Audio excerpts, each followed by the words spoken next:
Yumshoqligi bo'yicha O'zbekiston ko'chalarida hozirgi kunda harakatlanib yurgan Epica avtomobillari bilan bir xil bo'lgan yoki undan ham ozgina yumshoq bo'lgan avtomobil bir to'liq quvvatlanishda 701 kilometr masofani bemalol bosib o'ta oladi. Undan tashqari esa Smart Drive pozitsiyada, ya'ni avtopilot tizimi bilan ham jihozlangan, avtoparkovka tizimi ham bor. Bu avtomobil BYD Han. Assalomu alaykum barchaga. Siz yana King Motors avtosalonining YouTube'dagi rasmiy kanaldasiz. Bugun sizlarga yangi partiyada yetib kelgan 2025-yil 04-oy, ya'ni aprelda ishlab chiqarilgan BYD Han avtomobilini ko'rsatmoqchiman. Bundan oldingi videolarimizda oq rangini, Brooklyn Grey, undan tashqari qora ranglarini ko'rsatgan edik. Bu esa endi yetib kelgan mokri asfalt rangdagi BYD Han avtomobili hisoblanadi. Shuning uchun birinchi bo'lib siz bilan bo'lishishga harakat qilyapmiz. Avtomobilning old qismida deyarli o'zgarishlar yo'q. Buni oldingi obzorlarda ham aytib o'tganmiz.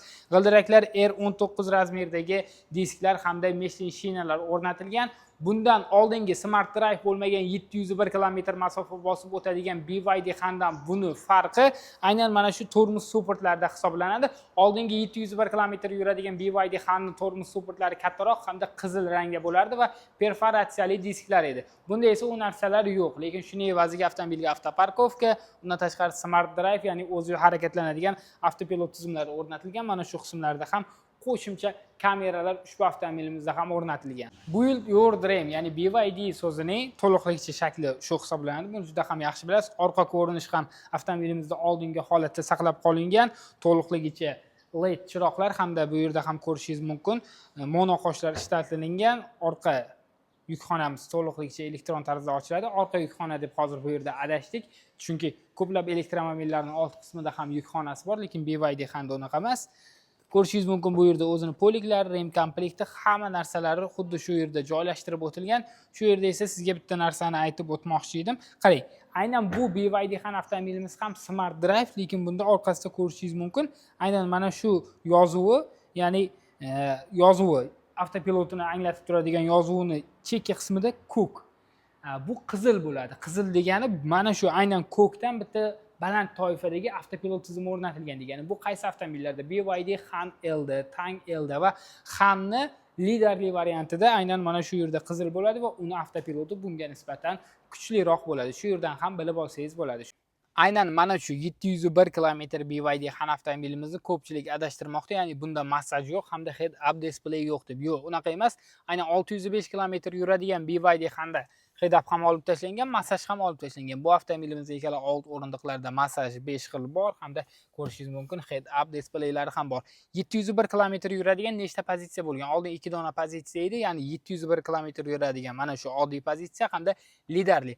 Hozir esa 3 ta pozitsiyaga ajratilgan, chunki liderli ikkita qilingan. Farqi nimada? Mana bu 701 kilometr yuradiganimiz Smart Drive pozitsiyada, faqatgina tom qismida lideri yo'q. Bundan keyingisi esa faqatgina lideri bor hisoblanadi. Ya'ni mana shu ayni avtomobil bilan bir xil, faqatgina lideri bor hamda orqasidagi aytdim-ku ko'k. Ana shu yerda qizil chiziqlari bo'ladi.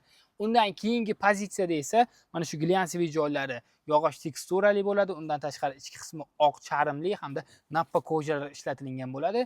Orqa yukxona esa oyoqda ochish funksiyasi bilan ham jihozlangan bo'ladi. Shuning uchun BYD Han avtomobilini 701 kilometr yuradigan 3 taga ajratishdi. Asosiy qilib aytganda liderlisini arzonroq yoki qimmatroq qilib 2 ga bo'lib qo'yishdi desak ham oddiyroq bo'ladi. Markaziy konsol avtomobilimizda o'zgarmagan, simsiz quvvatli zaryadlash portlari bor. Charmlar ham juda ham ajoyib sifatli bo'lgan charmlar ishlatilgan. Avtomobilning yumshoqligini esa deyarli hamma biladi. Buni test drive qilib yotishimiz shart emas. Vaqtni ketkazib haydab ko'rganlar bor. Undan tashqari tanishlaringizda bo'lishi mumkin, so'rab bilib olsangiz ham bo'ladi. Ko'zoynak qo'yish uchun joylarimiz mavjud. 15.6 dyumli displey, D-Link 5 ta ishlaydi. Umuman qotmaydi, ishlashi ajoyib tarzda. Buni o'zingiz hozirgi kundagi BYDlardan ham bilib olsangiz bo'ladi. Rulimiz isitish funksiyasi bilan ham jihozlab o'tilgan. Undan tashqari avtopilotni boshqaradigan yaproqcha o'rnatilgan multimedia rul hisoblanadi. Bu avtomobilimizda ham Dyne Audiodan adashmasam 14 ta dinamiklar o'rnatilgan. Dinamiklari ham juda ham ajoyib ishlaydi. Undan tashqari esa 64 xil rangda o'zgaradigan mana bunaqangi ambient chiroqlar ham avtomobilimizda mavjud. Ajoyib bo'lgan avtomobil. To'g'risini aytganda Han hozirgi kunda BYD avtomobillarining ichida nisbatan ko'p narsasini yo'qotmagan hamda eng asosiysi podveskasi yumshoqligini saqlab qolgan avtomobillardan Orqa qism haqida ham qisqacha aytib o'taman sizlarga. O'rindiqlar yumshoq, oldingi BYD xanlar bilan bir xil saqlab qolingan. Oldingilarda orqasida ham isitish, sovutish funksiyalari bo'lardi hamda eng full pozitsiyasida mana shu yerda monitorlar ham qo'yilgan bo'lardi. Monitordan to'liqligicha full pozitsiyasida ham hozirgi kunda voz kechilgan. Avtomobilimizning orqa qismida esa iqlimni nazorat qilish uchun blok qo'yib o'tilgan. Undan tashqari mana bu o'rindiqni siz orqadan turib ham boshqarishingiz mumkin bo'ladi. Endi aytishingiz mumkin, mana bu matolarni olib tashlab obzor qilsa bo'lmaydimi deb. Endi yangi avtomobil baribir sotiladi, obzorni esa ko'pi bilan 5-10 daqiqada tugatamiz. Shuning uchun olib yotmadik, chunki bundan keyin oladigan mijoz ham yangi avtomobil olishni xohlaydi. Mana shunaqa matolar bilan jihozlangan, shuning uchun bularga tegib yotmadik. Panorama tom esa saqlab qolingan avtomobilimizda lyuklari ochiladi.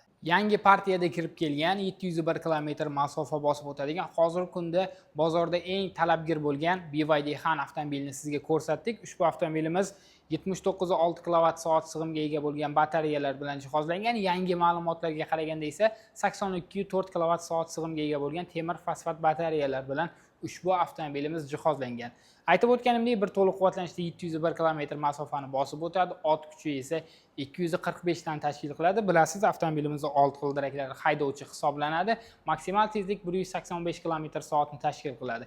0 dan 100 gacha esa 7.9 soniyada qo'zg'aladi. Ayni ushbu BYD Han avtomobilini King Motors'dan 1 yil kafolati bilan oq, qora hamda mana shunaqangi mokriy asfalt, Brooklyn Grey ranglarida xarid qilishingiz mumkin. Bugunning o'zi kecha 9 ta avtomobil kirib kelgan edi BYD Han avtomobildan. Bugun aynan oq rangdagi sotildi. Shunday ekan bizda hozir Brooklyn Grey, mokriy asfalt hamda qora rangdagi BYD Han avtomobillari sotuvda mavjud.